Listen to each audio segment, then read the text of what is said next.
Hello, family. How are you guys today?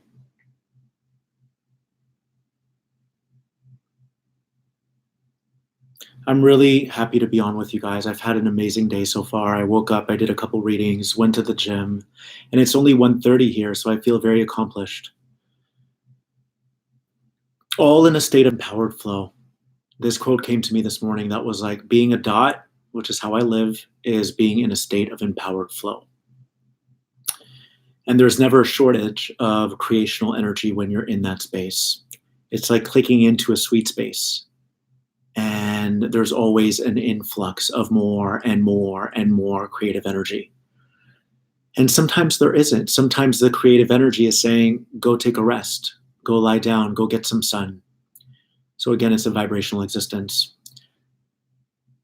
All right, so this is not going to be a super long video, but today I'm coming on as the middleman, if you will, and I'm going to share with you what the nine have taught me. So I'm not necessarily going to channel the nine, you'll still feel their energy, but I'm going to share with you what they taught me and what they continue to teach me. But it's funny, right? When you learn a skill set, let's say you're a basketball player and someone teaches you how to dribble the ball and do all these fancy moves. Once you learn the skill, then you have the skill, which is why sometimes I'm like, do I still want to channel the nine? And of course I do, because I was talking to this about this with a friend of mine. When we channel, we're just producing a different effect. So I can get really fired up right now and get really like enthusiastic, and that will bring through a different energy than if I'm just allowing the stream to happen. It's all different effects, but it's all the same thing. I always liken it to, you're still delivering the same message, but you're choosing to be the driver or to hop in the back of an Uber. And it's just a different experience. So when I channel, when I meditate, I become the nine, I feel. And then when I come back down, I kind of split off and I allow for that communication to come in, and I'm in more of a passive state. So today I want to share with you what they have taught me, because it truly changed my life. And that has to do with unity consciousness, multidimensionality, and inclusiveness as a whole, to be inclusive with one another. Okay? So I often hear people say fixed things. I call them fixed statements. And these fixed statements can be things such as, nothing holds a candle next to being a parent.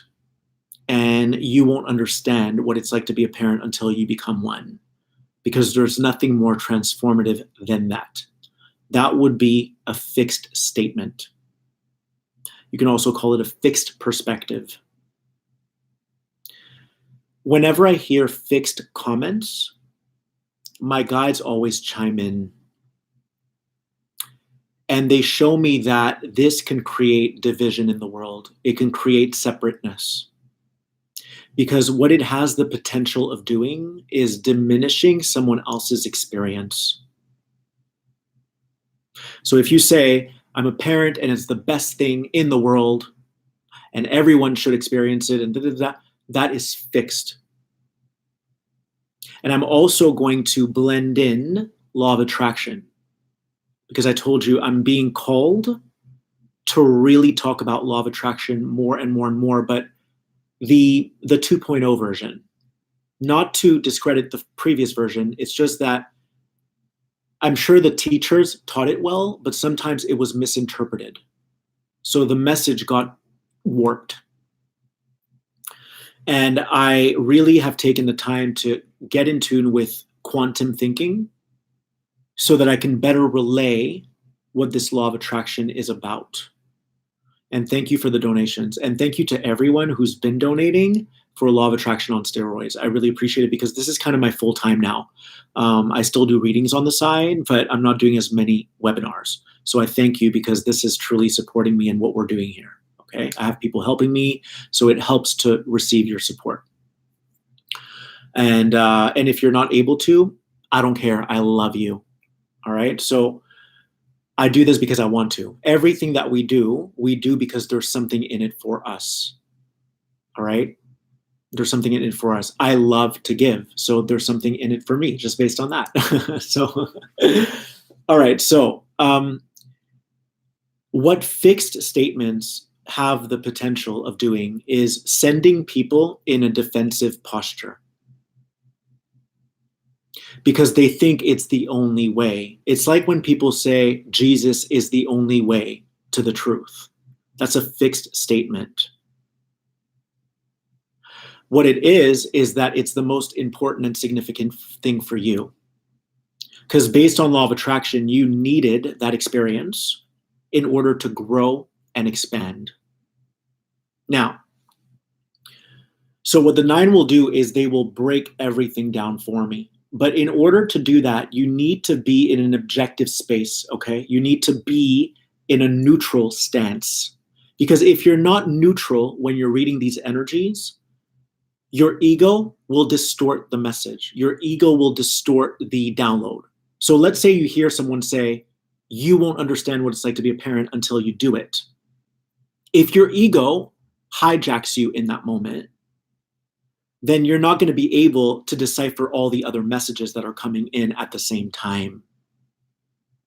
Does that make sense? So your ego is going to hijack your perception of what was said.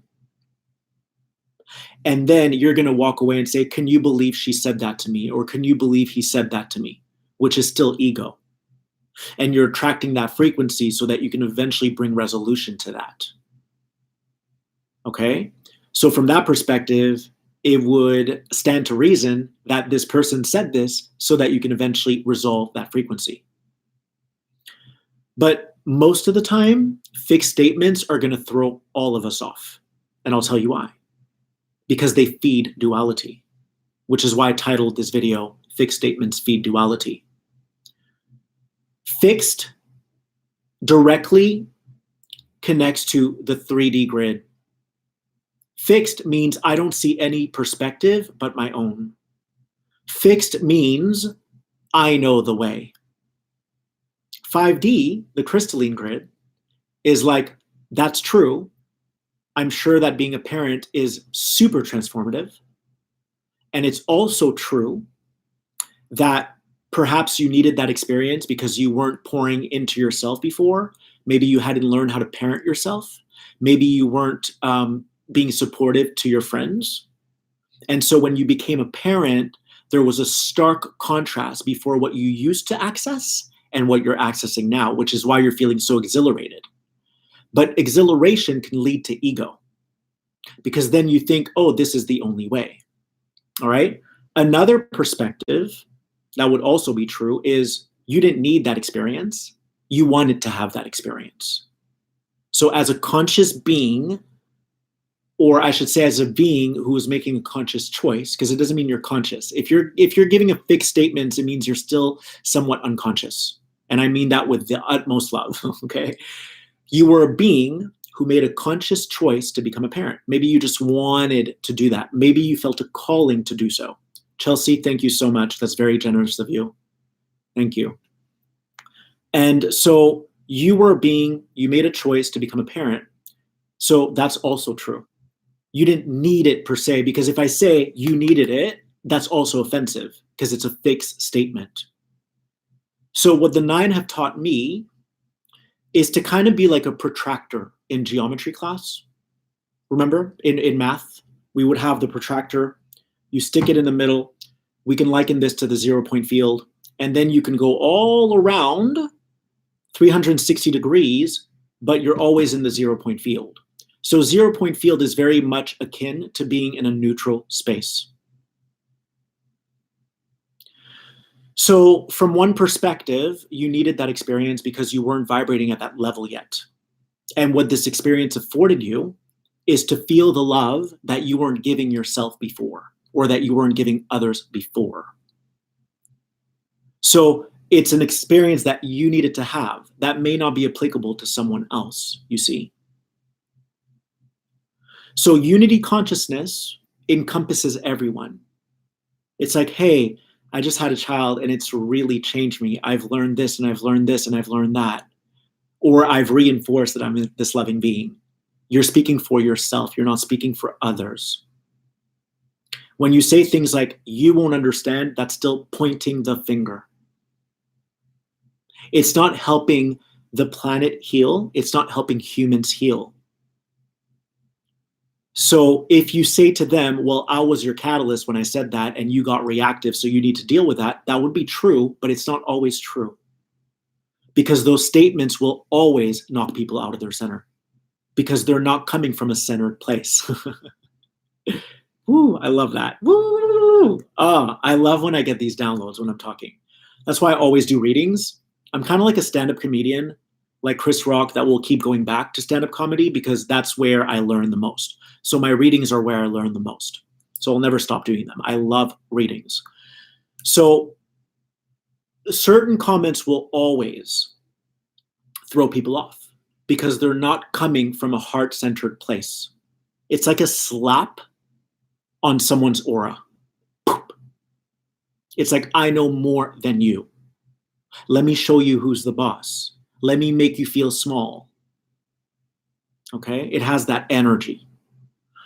I want to give you guys another example. Let's say that you got a dog and you hadn't learned how to become a responsible individual your entire life. You never learned what it was like to assume responsibility, to feed another, to be home at a certain time for the other person or for the other animal.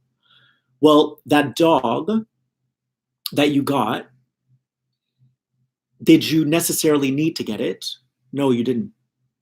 Because everything is frequency. We reach for things when we haven't attained them from within. We reach for things outside of us when we haven't attained them from within, from one viewpoint. From another viewpoint, we reach for things outside because we're already full from within and we just want to have an experience. And every single thing that you're experiencing is valid because it's all contributing a frequency to the collective of the human race. Everything. Thank you for the donation. Everything that you're experiencing, which is why I want to say that the White Wing Collective Consciousness of Nine, they have softened me, you guys. I look at videos from even a year and a half ago, and I knew all this stuff, but I was very stern. So from one perspective, I didn't know this stuff. And when I learned this stuff, I became soft. You see how they work? They're always speaking to me. It's a multidimensional structure of consciousness. It's an infinite intelligence that we all have access to. You have your nine. I have my nine. They're all of our aspects working in tandem to bring resolution to all there is, to bring resolution to all these fixed statements, to help us become more fluid in what we say, to help us become more fluid. So is it true that Jesus can help you connect to your light? Yes, of course it is. Is it true that you can turn cooking into a religion?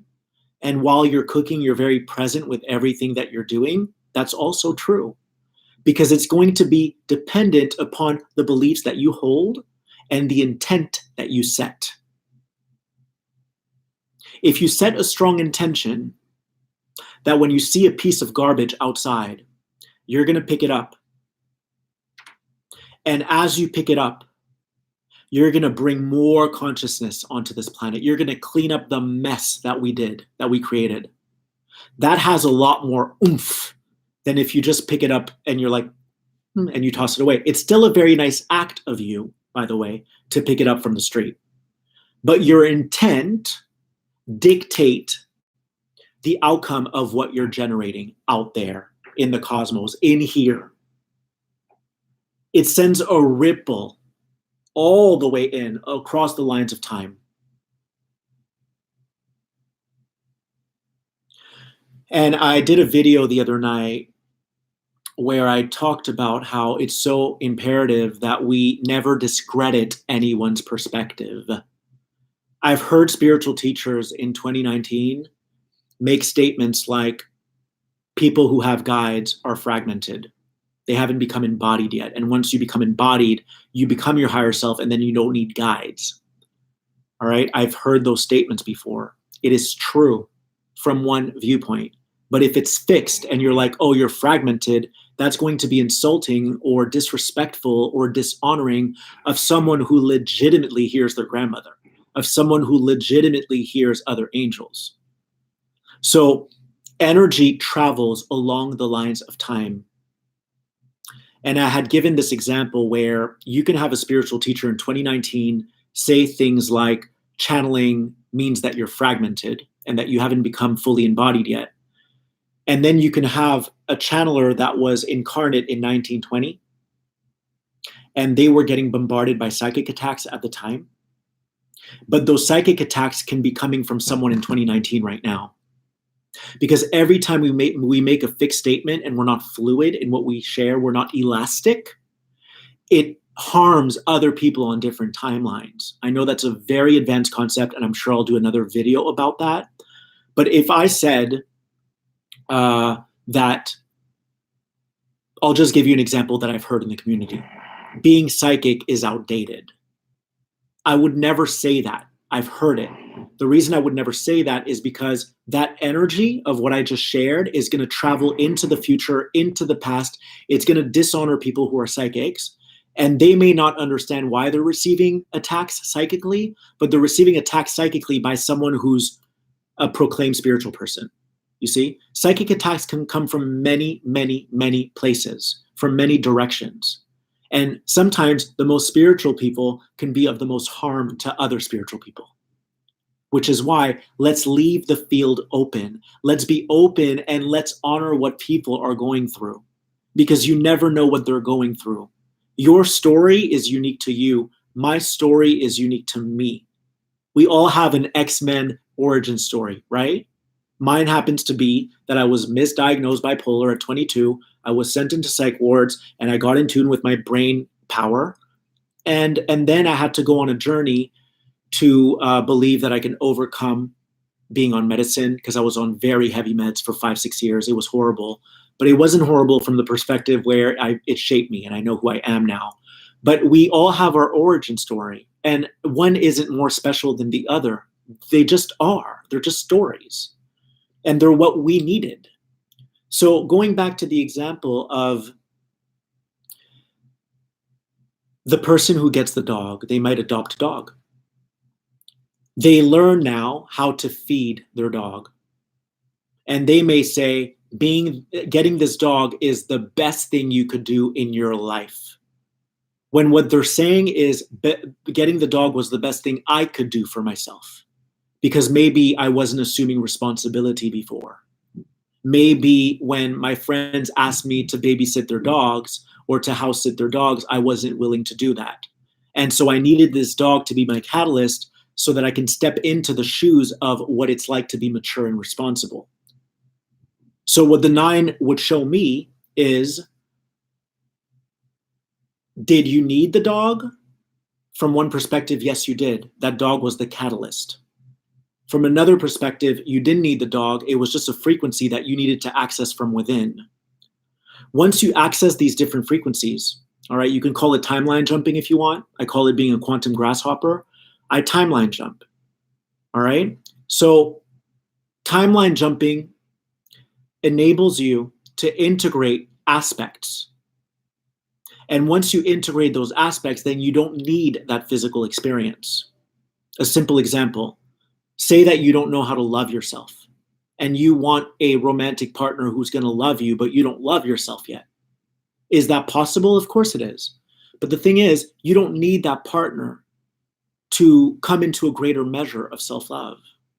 That self-love is accessible to you now. You can use your imagination to integrate that aspect. What would that look like? Wow, we have 712 people here. What would that look like? It would look like I'm going in meditation. I'm going to envision my partner holding me, telling me I'm enough, telling me I'm beautiful as I am, telling me I'm perfect as I am, telling me they don't want to be with anyone else but me. no matter how much of a hot mess I am. Okay? So stick with me here. So you visualize, you feel. What you're doing is you're eliciting an emotion from within, and then you capture that emotion. And then you find that space every day. And you say to yourself, I've already reached that frequency. So now I don't need that partner. I'm going to wait for that guy to find me. I don't need to place a call. I don't need to chase anyone.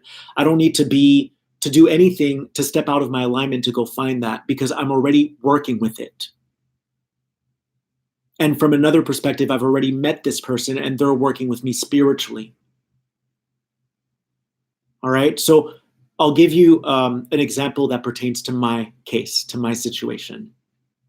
I've been very transparent with you guys, and I told you that for many years I struggled with gym, like going too much. I was addicted. Like anything in life, if you start something and you see results, you want more of it.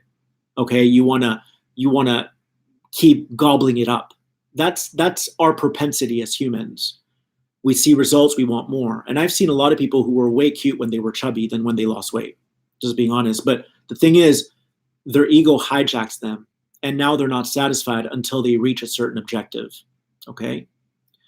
So thank you, Suborna. So I had an issue with the gym. My issue wasn't getting in shape because I had been doing it for so long. But when I had my Kundalini awakening, working out didn't feel the same anymore. It was actually disturbing.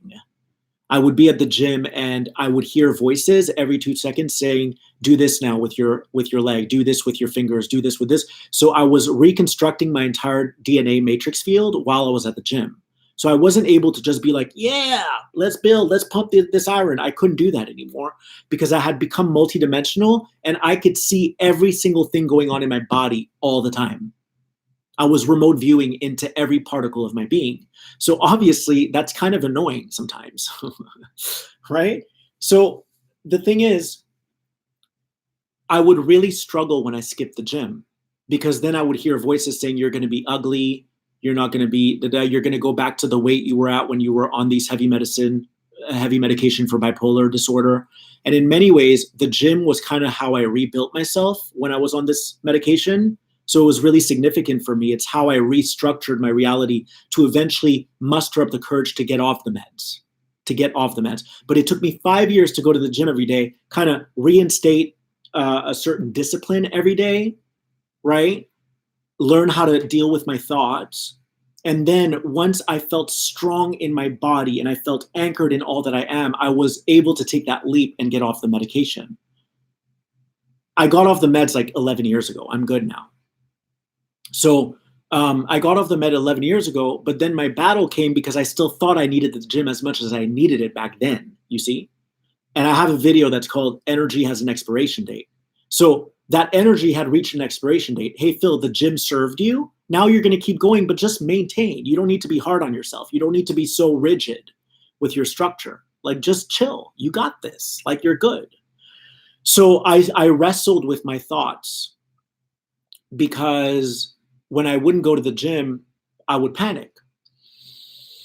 And luckily now it's like, I'm good. Like I can skip the gym and I have no problem. I can eat a donut. I'm good. Okay. So at the time when my guides were like encouraging me to skip the gym and to be willing to integrate those aspects, like, Phil, you're good enough. You don't need to look a certain way to be good enough. You're strong. You're a powerful soul. And the more that you listen to that, the more you're going to emanate. Your soul is going to radiate more and more and more because it's going to be your inner beauty, not your outer beauty. So, but again, it was always my inner beauty. It's just that I didn't know better. I just thought I need to keep doing this because otherwise I'm going to lose my mind again. Okay. So I was always beautiful. I don't want to invalidate that guy who didn't know better. I validate him fully.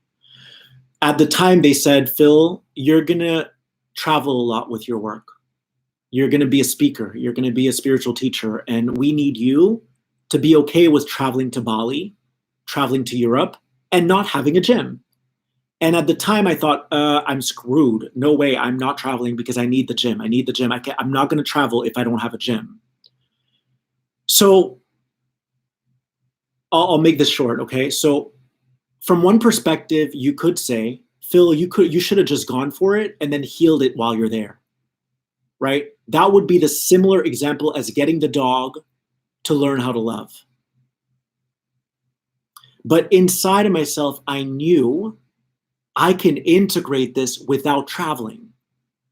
I can start to up my frequency and meld with this future aspect of myself who already exists, who's already traveling, because time, again, going back to the example of spiritual teachers that psychically attack other spiritual teachers that were born in a different time or in the same time or in a future time, time dwells within this now.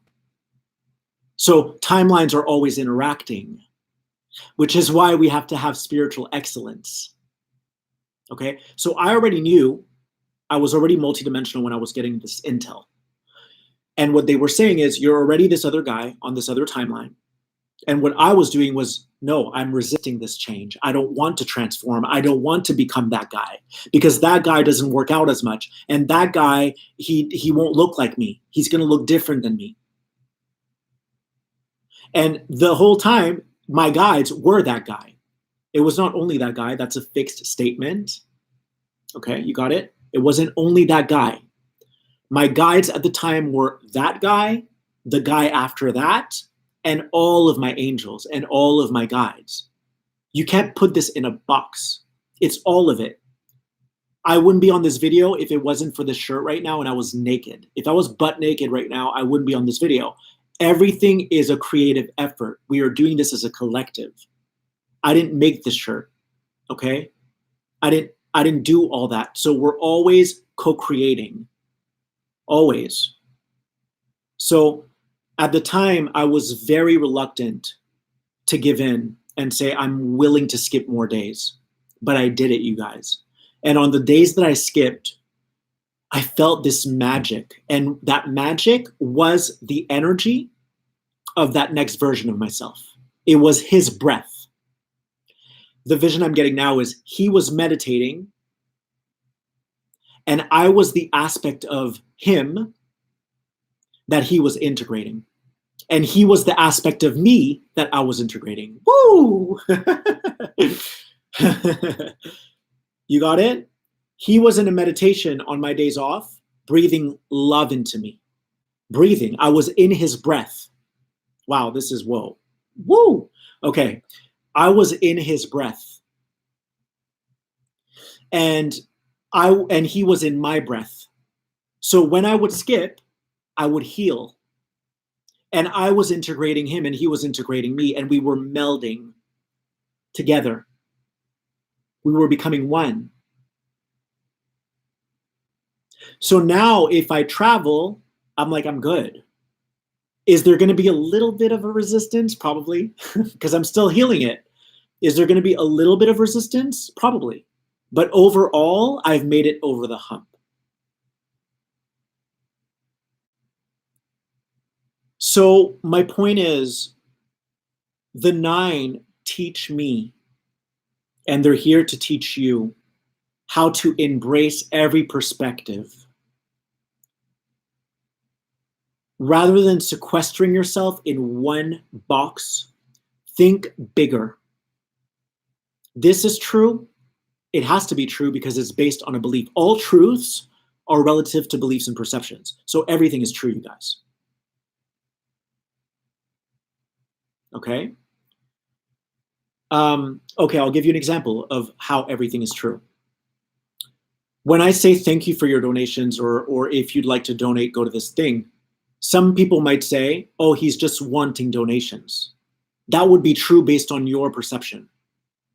So I would agree with you from that perception. From where I'm sharing it is from my heart. Thank you for having supported me the last few days. That's based on my perception, and that's what's true for me. You understand? But there's been many times where I'll do videos about anything, any topic, and I'll hear different voices. And I know that those voices are other people's thoughts. And I just send them love because I'm like, I agree with you based on the perspective that you're indwelling at this moment. But that doesn't mean it's the only perspective that's true. You understand? It's true for you. You need it to be a mom or a dad for you. And it's transformative for you. But that frequency is always accessible from within. And as long as you're in your integrity, as long as you're in your truth, you can say what you want because it's coming from a place that's true for you. Does that make sense, you guys? So another example of a fixed statement would be, and I'll close after this, but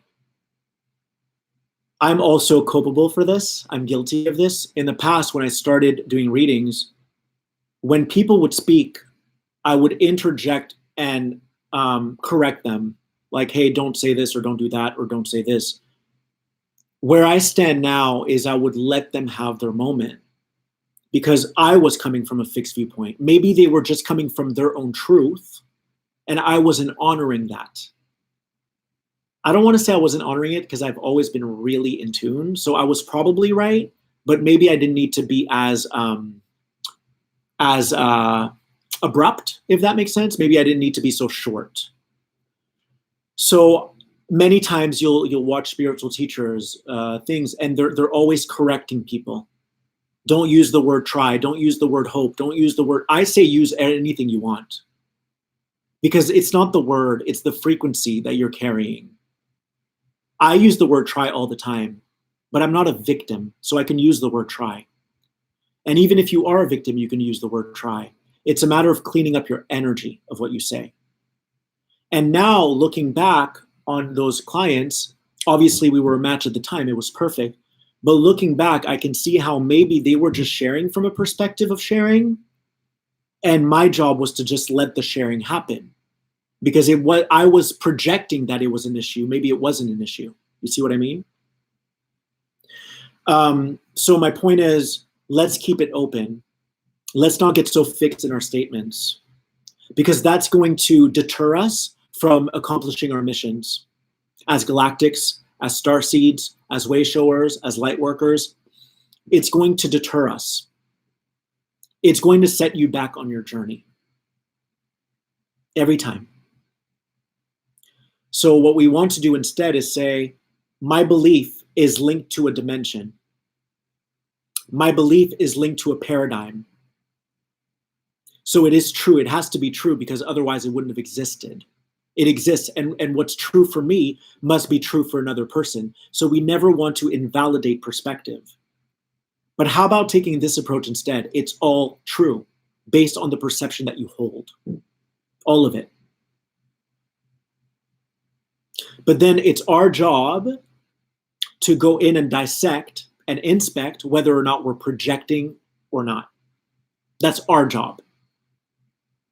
So we can't do that for each other. What we can do is bring light to the situation, which is that we are striving to become a unity collective consciousness. Unity. And when we say things like that, it knocks people out of their center. Why? Because they're not speaking from a centered place. All right. 772 people. Yay. Yes. And again, it's all about perspective. So I hope this message helped you guys.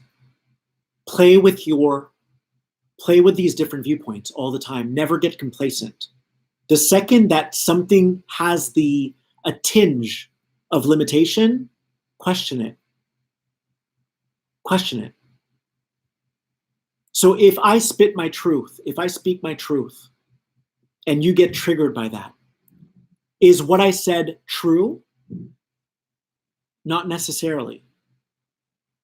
But it is true that if you got triggered, there might be something to address. And it is also true that if you were triggered, it just means that I slapped you because I was using duality to get my point across, and we're not in duality, so everyone's going to be allergic to duality now. So bounce around.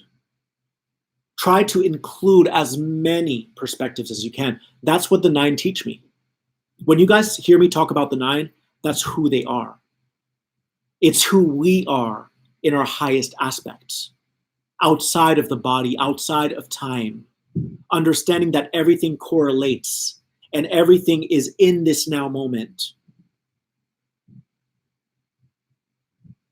right? And that's why sometimes you can't speak your truth with someone. And I briefly touched on this in my last video. You cannot speak your truth with someone because it's going to do more harm than good. Why would it do more harm than good? Here's a different perspective. Because just like that future version of myself was my breath and I was its breath, maybe you have another aspect that sent you to this time and space to be the breath for that person that you're wanting to speak your truth to. Maybe your job is to not trigger them. Maybe your job is to be that stillness, to be that river of peace for them, and to just listen. And so your other aspect has sent you on this mission over here to hold a space for this one over here and not interject your truth. How's that for profound?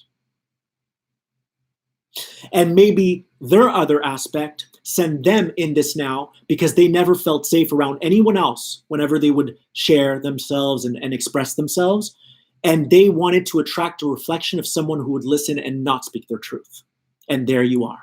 So you're their manifestation and they're your manifestation.